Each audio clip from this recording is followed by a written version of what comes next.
Esteemed ministers, forum organizers, expert panelists, committed policymakers, program managers, researchers, and of course the young people in the room. Bonjour, greetings, happy to be here with you today. Of course, I had the distinct challenge of following the brilliant folks like Kate and Alan and Forrest Whitaker, and I'm probably the only person in the room that's perhaps a little bit thankful that Forrest Whitaker wasn't here because it's not quite as difficult to follow in person. I'd like to thank the organizers of this important event, the committed staff of UNESCO, of IIEP, the UNESCO chairs from the University of Ulster and NUI Galway, Wei and Air, who helped me get here, and they've brought us together to engage these important ideas. My brief talk today is entitled Taking Youth Seriously, Aligning Theory and Practice to Mobilize Youth Participation in Peacebuilding. It draws on my experience, and it really draws on the experience of many people. Hundreds of interviews with young people from Sri Lanka to Nicaragua and other parts of the world, many of them with current or former armed actors, as well as training sessions with youth peace builders in Nepal, in Jordan, in the United States, and elsewhere. I feel like I've been transformed through these interactions. They've changed the way that I think about these things. Alan's asked me to basically offer a wide frame to explore the youth roles in conflict and in peace building, and to basically set the stage for the discussion that we're going to be having going forward with the expert panelists and in our working group discussions, with a focus more specifically on education issues. A quick overview of the themes that I'm going to be discussing. I'll start with why youth matter. All right, it's what's brought us here today. Next, I'm going to engage the main causal drivers of violent youth mobilization, or youth mobilized into violent conflict. We then will consider how to transform the conflict logic, shifting from violence to peace building. And my presentation will conclude by exploring theories of change related to peace building, which will be familiar to some of you and new to others. And we're going to talk about the challenges for youth participation in our policy, in our programs, and in our research, obviously, which our themes will be dealing with later as well. So why should we prioritize youth engagement? I'd like to move beyond the dire statistics that we were hearing yesterday. Youth are all over our world as far as percentages and this and that, but I'm going to move beyond the numbers here. And I want to make the case that youth matter because they're dynamic, because they're vulnerable, and because they reflect who we are. Young people are incredibly dynamic. Around the world, youth are the engines of socio-political change. And sometimes it's engineers. When they're mobilized, whether that's by the state, civic institutions, the private sector, or armed actors, youth get the wheels turning for different forms of social transformation. But this dynamism also underscores a second consideration. Young people around the world are vulnerable. Youth are caught in a web of transitions, as I think you can see in the picture here, between childhood and adulthood. They're faced with emergent political, economic, social, and cultural challenges. And because they're caught in the middle, they're also the most open actors in our societies to violent or to nonviolent mobilization. They're open to change. They, many times, have very little stake in the status quo because they don't receive the benefits. At least many young people do not. And finally, young people are a reflection. Really, they're a reflection and a mirror of their own communities. They mirror what we are, they mirror what we fear, and they mirror what we want to be.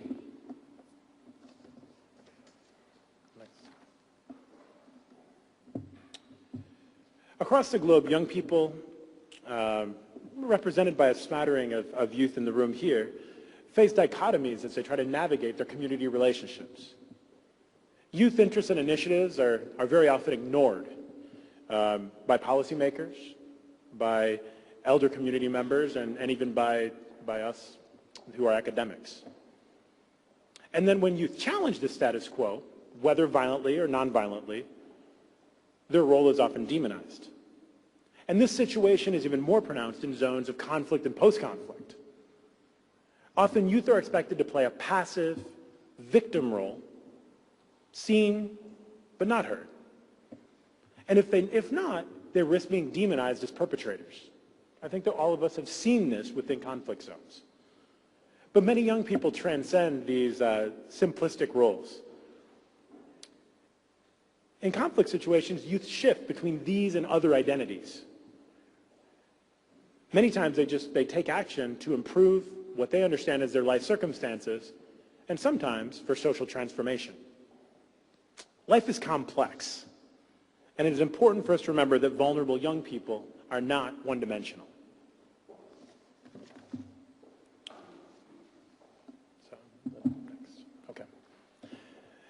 So now I want to talk about the drivers of youth conflict, with an important caveat that I understand that most young people around the world are not engaged in violence. The vast majority choose every day not to take up arms to solve their problems, and that's even in conflict zones. But I still think it's important for us to explore why a not insignificant number of youth around the world continue to be drawn in to armed conflict and violence. My research on these themes and my engagement with actors in the security sector, in the peacebuilding sector, the development sector, many different sectors, have led me to understand that we really can't develop effective peacebuilding and emergency education programs unless we really understand violence, unless we understand the drivers of social conflict. So here I've grouped causal theories of youth violence into three categories or drivers. I start out with a look at groups and identity. From there, we look at grievances and perceived injustices, and then finally, greed and incentives. I'm going to be going through each one of these in turn. And as I do so, I think it would be really useful. For some of us, this is very familiar. For some of us, this is new. But I think it would be really, really helpful as we look forward to our group sessions and some of the other things we're going to be doing later today for all of us to think about, in the situations in which we live, what tends to drive social conflict. I'm going to start out by looking at the lens of groups and identity. The argument here is that violent youth mobilization is all about the groups to which we belong. A youth bulge explanation focuses on the demographic threats of a large youth population to our societies. Especially, this tends to focus on unattached young men. Now, obviously, arguments remain heated between those who take a biological versus an institutional view of this matter, between those who claim demography as destiny versus possibility, or as threat versus opportunity. But I still think that when we talk about youth bulge, we're talking about a group of young people and grouping them in there. A more identity-based groups explanation looks at the importance of polarized social networks. In times of crisis, the leaders of violent organizations try to build ties in youth communities. They learn to speak their language, and they leverage the common hopes and fears that we all share. Identity tends to be cast in us versus them terms, and then can be linked to powerful narratives of family, of neighborhood, of class, of religion, or of nation. Both youth bulge and polarized network explanations share something in common. They claim that groups are key to our mobilization, to young people's mobilization in violence. They claim it's about who you know and to whom you belong. Another conflict lens focuses on grievances and perceived injustices. The argument here is that youth feel frustrated and abandoned by state institutions. And when they feel they have no place with state and civic institutions, they're more likely to rebel. They claim that grievances arise when youth realities, whether individual or collective, do not meet their expectations. Crucial again here is a spark of crisis. Watershed events that challenge the good old days and force young people to reassess their livelihoods and political involvement. Now, they may compare themselves to past experience, or they may compare themselves to elders in society, or they may compare themselves to another ethnic or cultural group. Now, speaking to the issue of education, an unintended consequence for those of us who are involved in curriculum development, who are involved in educational policy, is something, a disconcerting issue that some of us have seen. Expansions in higher education around the world have also been blamed for creating grievances, especially when the degrees that young people receive do not relate into greater economic and political participation.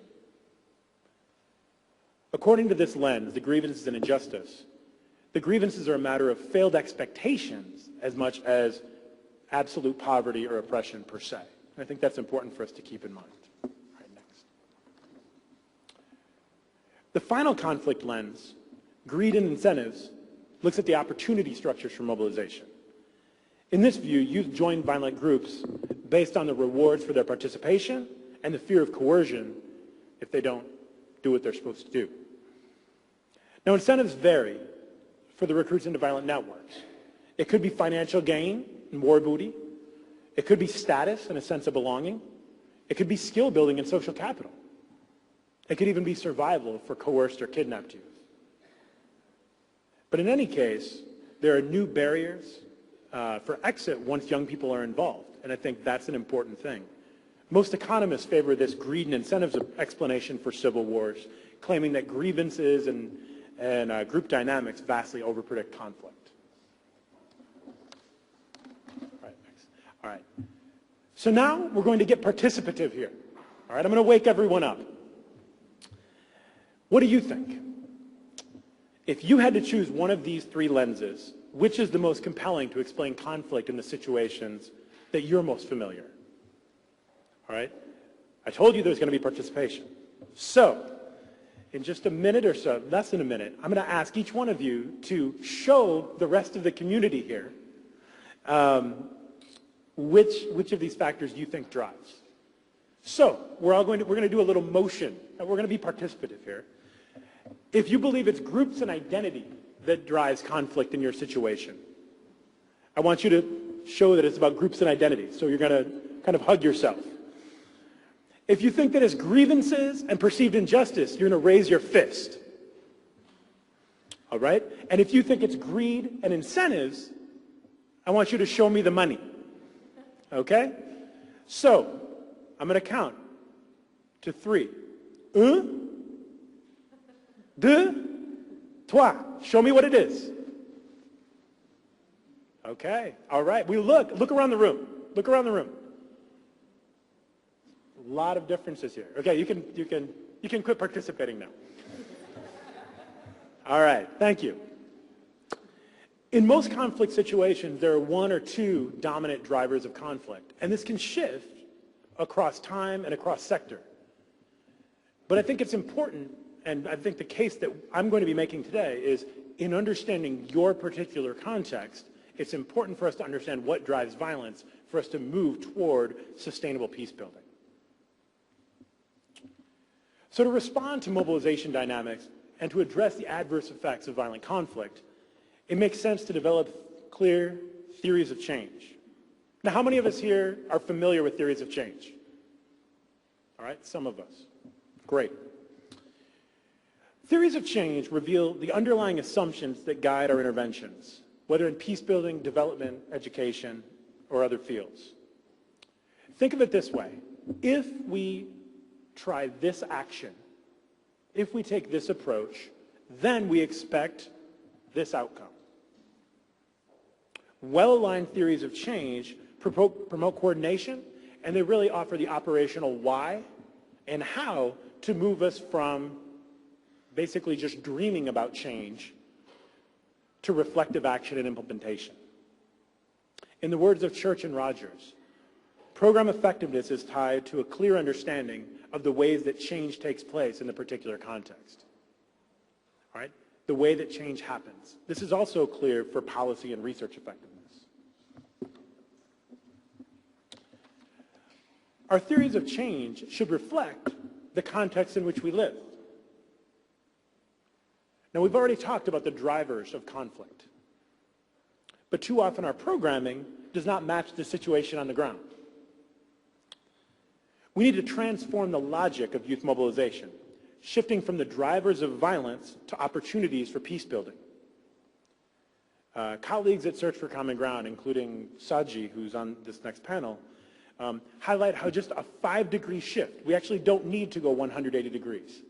Just a 5-degree shift can make all the difference in moving young people from violence to peace building in terms of their decision making, all right? Many times, the young people involved in conflict situations have built up social capital. They have wonderful skills of organizing, right? And as we engage these young people where they are at, and those who have not been involved, we can leverage some of these same drivers. So how can we transform groups, grievance, and greed conflict drivers to support peace building and development initiatives? Well, I make the case that to address groups and identity, we need to encourage ties across boundaries, and we need to harness the symbolic. To mitigate grievances, we need to address expectations and enhance opportunity. And to redirect greed and incentives, peace builders need to find alternative types of rewards for nonviolent mobilization.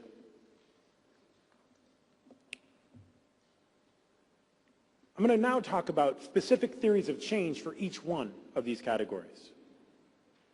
Now, to respond in a context defined by groups and identity, theories of change include individual change. If we transform the minds of a critical mass, then we can build peace and accomplish our goals. Others include building healthy relationships, melding public attitudes, mobilizing the grassroots, leveraging political elites. Again, theories of change. If we take these actions, then we expect this to follow. All right, so think about, as we move through each one of these, which ones you think are the most important. All right, next. To respond in a context defined by grievances and perceived injustice, theories of change including addressing community injustices. If we address the roots of inequality and exploitation, then we can build peace and accomplish our goals. Others include building strong and fair institutions, catalyzing economic development, managing expectations, and reducing levels of violence with the purpose of reducing further grievances. And finally, to respond to context defined by greed and incentives, theories of change include withdrawing the conflict resources. If we interrupt the source of weapons and war personnel, then we can build peace and accomplish our goals. Others include listening to marginalized voices, guaranteeing security, and here this could include counterinsurgency, which you'll hear from security actors, but this could also be referring to young people creating zones of peace, but creating situations in which citizens feel safe, and conflict actors are the ones that feel at risk. All right? Another is to buy the spoilers. I'm not advocating any of these. I'm saying these are theories of change that these are particular philosophies that go along with these different greed and incentives. And another is to create winners and thus create hope for the future. So again, which of these theories of change do you find the most compelling? I've listed each of them here in clusters. Does your preferred theory of change match the conflict driver that you identified earlier? Often I've found that when we really dig down, we tend to, because of the programming that we're used to, we may believe that this is the cause of violence, but we're used to doing this kind of peace building or this kind of programming. The first set of theories of change, responding to groups and identity, focus on transforming our ideas and our relationships. The second, responding to grievances, focus on transforming structures, all right, and expectations. And the third, responding to greed, focus on transforming incentives and opportunities. So now I want you to consider developing your own theory of change related to policy, programming, and research in youth affairs. Here are a few areas to consider. The context. What prevents peace? The objective. What makes peace? The pathway to achieve your objectives. What do we really think it will take for peace to come? And finally, a nuanced consideration of the spoilers and of the potential roles for youth throughout the process. In any kind of peace-building initiative, and I would make the case, development initiative, education initiative, any of the social change initiatives that we all care about, we need to ask ourselves, why are we engaging youth? What value and what threat do young people offer to the process? We have to ask ourselves, when youth? At what stage will they become active participants? In the visioning? In the planning? In the implementation? Monitoring? Evaluation?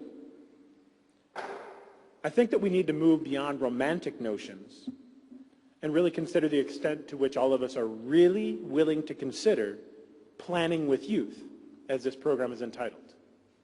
Are we really ready to go there? Because that is a transformational question. I'll just leave that with you. And finally, which youth? Young people, like the rest of society, are not homogenous. Will you partner with young men or with young women? What will be your priority? Urban or rural? Elites or peasants? Radical or conservative? Highly educated or informally educated? These decisions matter, and they need to align with our theory of change. And they should be intentional decisions within a broader strategy of engagement. In my experience working with different NGOs, government actors, and other planning institutions, we don't usually ask these questions. I have not usually asked these questions when I've been involved in those things, because we're more concerned with the donor priorities. And a few strategic considerations of how youth fit in our policy, programming, and research. Forced to choose, do you privilege youth protection or youth participation? Now, many of us don't want to think in terms of this dichotomy. But protection, while it's safer, can often treat young people as passive subjects. On the flip side, participation treats young people as agents, but it also creates greater risk. Now, some actors have tried to figure out how we can, through participation, create protection, and I'm sure that will be some of the discussion in the panel as well. But these are things that we really need to consider. And there are many shades to participation. Will young people be treated as tokens? Will they be left to work on their own? Or will they be engaged with elders in substantive collaboration for social change? And how does this work with donor priorities and timelines? These are questions that we need to have out there. And another dichotomy, are youth our future or are they our present? If youth are our present, as claimed by Mr. Whitaker, do our current education systems make much sense in this context? How do our systems really engage young people in the present where they see rewards? If youth are our future, then what is the role for them now? And what does this mean for their participation and buy-in? Now, these reflections will come up in the panel and in your working group, so I don't think I need to belabor the points. So finally, to conclude, we've established that youth are crucial for any social transformation, that intervention should reflect what we know about the drivers of youth conflict in a given context, and also that we have the potential to transform the logic of youth mobilization, transforming ideas and relationships to respond to groups and identity, transforming structures and expectations to respond to grievances, and transforming incentives and opportunity to respond to the drivers of greed. And we've discussed how theories of change clarify a roadmap for action. We've discussed some of the challenges and opportunities for engaging youth in peace-building interventions. And overall, I hope that this talk, brief as it's been, has sought to frame a big picture of youth peace-building as a reflective and a necessarily context-sensitive process. From here, UNESCO's Kate and the panel are going to look at case examples to flesh out these ideas focused on the promise and challenge for education transforming conflict. It's been a privilege to be here, to listen yesterday, to engage over coffee with many of you. And I look forward to continuing to learn, again, from the ministers, from the UN officials, from those of us here from the policy world, from researchers. And for me, talking with the young people here has been the most rewarding. So thank you very much. Merci beaucoup.